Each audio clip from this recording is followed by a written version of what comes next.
आपल्या दमदार अभिनयाच्या ताकदीवर हिंदी आणि मराठी मनोरंजन सृष्टीत स्वतःची वेगळी ओळख बनवणारी अभिनेत्री म्हणजे शमा देशपांडे। दिग्गज अभिनेते राजा गोसावी ह्यांच्या त्या कन्या आहेत। असे असूनही त्यांनी स्वतःच्या जीवनात खूप संघर्ष केला।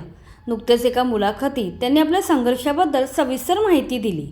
आरती सुबत्ता ते प्रचंड गरिबी, घरच्यांचा विरोध पत्करून 18 वर्षी केलेला प्रेमविवाह, नंतर अनेक वर्ष नवऱ्याचे आजारपण, शेवटी पदरात 2 लहान मुली असताना नवऱ्याचा मृत्यू, पुढे एकीकडे मुलींचे पालनपोषण करताना मनोरंजन विश्वातील स्ट्रगल, नंतर दोन्ही मुलींचे लग्न करून उतारवयात पुन्हा दुसरे लग्न, असे त्यांचे संपूर्ण जीवन अनेक चढ उतारांनी भरलेलं आहे।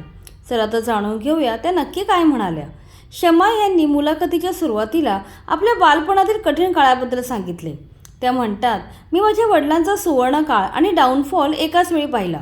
बालपणी आमचा राजेशाही थाट असायचा, पण पुढे दिवस बदलले। राजा गोसावी ही व्यक्ती अशी होती ज्यांनी कायम मनाने विचार केला, कधी डोक्याने विचार केलाच नाही। तो माणूस अख्खे कुटुंब सांभाळायचा। त्याच्या जीवावर 25 ते 30 लोक जगत होती।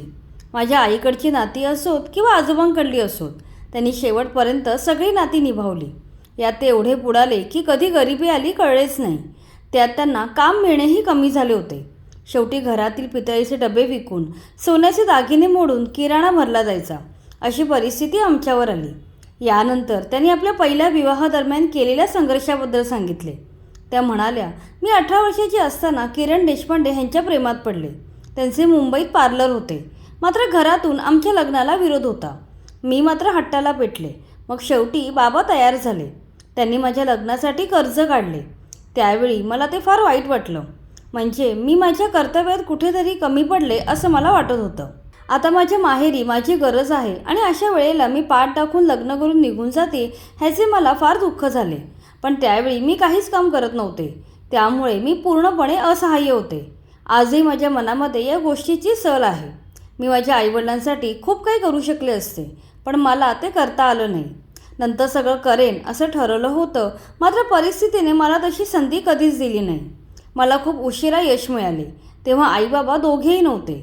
माझ्या वयाच्या 26व्या वर्षी माझी आई गेली, तर माझ्या वयाच्या 35व्या वर्षी माझे वडीलही गेले। त्यानंतर मला सुबत्ता समृद्धी मिळत गेली, ज्याच्यावर त्यांचा पहिला हक्क होता। असं म्हणत असताना त्या भाऊ झाल्या होत्या। लग्नानंतर नवऱ्याचे आजारपण आणि खडतर काळ याबद्दल बोलताना त्या म्हणाल्या, लग्नानंतरची काही वर्ष सुखात गेली। सासरी बऱ्यापैकी आर्थिक सुबत्ता होती। पुढे 2 मुली झाल्या, मात्र नवऱ्याला दारूचे व्यसन लागले आणि आर्थिक परिस्थिती बिघडायला लागली।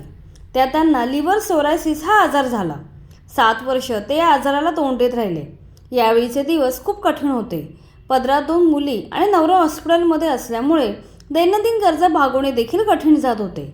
शेवटी घर चालवण्यासाठी मला पुन्हा अभिनयाकडे वळावे लागले। लहानपणी बाबांबरोबर अनेक नाटकात कामे केली होती। हाच अनुभव कामाला आला। या काळात मी एकीकडे अभिनय, मुलींचे पालनपोषण, नवऱ्याचे आजारपण अशा तिन्ही आघाड्यांवर लढत होते। कधी कधी शूटिंगमध्ये असतानाही अचानक काही झाले की नवऱ्याला बघायला धावत पळत जावे लागायचे। अखेर या आजाराशी तोंड देत असताना त्यांचे निधन झाले। यानंतर मुलींच्या शिक्षणाची जबाबदारी असल्याने मी अधिक जोमाने काम करायला सुरुवात केली।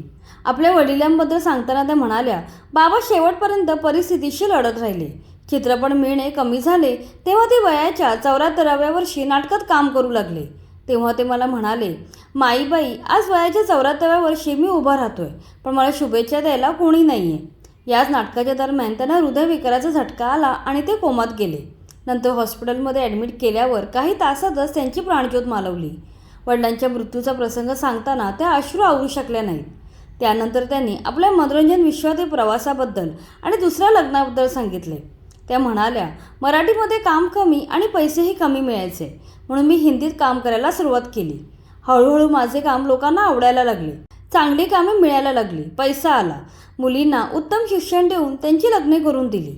याच दरम्यान कुटुंब या हिंदी मालिकेत एकत्रित काम करताना अभिनेते साई बल्लाळ यांच्याशी माझी ओळख झाली। माझ्या पूर्व आयुष्याबद्दल त्यांना कल्पना होती। त्यांनी पुढाकार घेऊन मला लग्नाची मागणी घातली। यावर मी खूप विचार केला। मुली त्यांच्या संसारात व्यस्त होत्या। या वयात कुठेतरी कोणाचा आधार असावा म्हणून मी लग्नाचा प्रस्ताव स्वीकारला। आता पुण्याला माझं मोठं घर आहे। आता सगळं निवांत आहे। आपल्याला कोणाची फी भरायची नाही, घर कर्ज भागवायचं नाही, यामुळे मी आता निश्चिंत आहे। अशा प्रकारे या मुलाखतीत शमा देशपांडे यांनी आपले संपूर्ण आयुष्य उलगडून सांगितले. पतीच्या आजारपणात आणि निधनानंतर त्यांनी मोठ्या धीराने परिस्थितीचा सामना केला. या काळात अभिनयातील करिअर आणि मुलींचे संगोपन अशी तारेवरची कसरत करत त्यांनी मुलींना मोठे केले. त्यांचा हा जीवन प्रवास सर्वांसाठी नक्कीच प्रेरणादायी आहे.